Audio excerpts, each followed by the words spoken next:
Amy Ida Louisa King was, as far as we know, one of the very first black women students to come to Cambridge University. Born in Trinidad, she came to Cambridge to read French and English. Amy was my great aunt.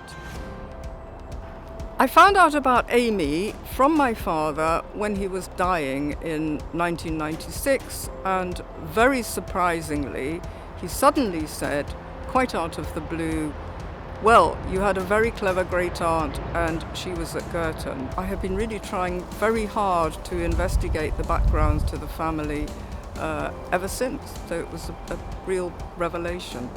My only really deep regret was when I discovered that Amy had lived until 1968 and that I never met her, and it is a source of great sadness to me.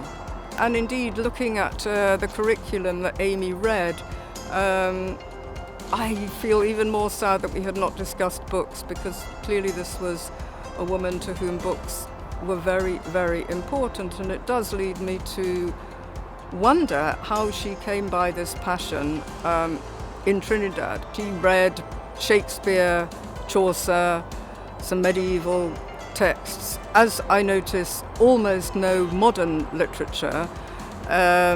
So I'm left wondering whether she ever thought about why there was nothing to reflect her own experience, or whether that was simply a question, as I suspect it more or less was even when I was an undergraduate much later on in the 60s, late 60s, that really hardly crossed one's mind.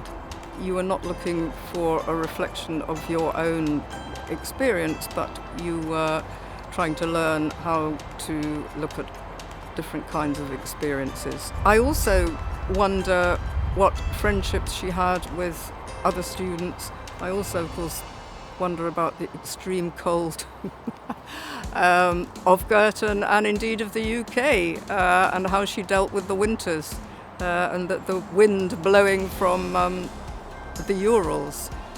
When she left Girton, she took up various teaching posts, and most impressively, she was more than 20 years at Whitelands, which is now part of the University of Roehampton, where she was a lecturer.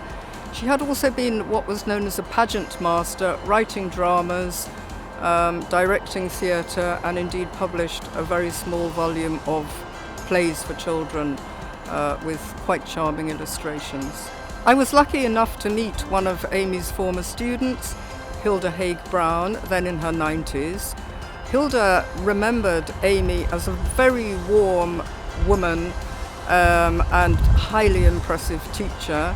Not only did she communicate very clearly her passion for English literature, in particular a great keenness for metre in poetry, but she also always distributed chocolates filled with coffee cream during the classes, which made her, I think, even more effective than she might have been otherwise.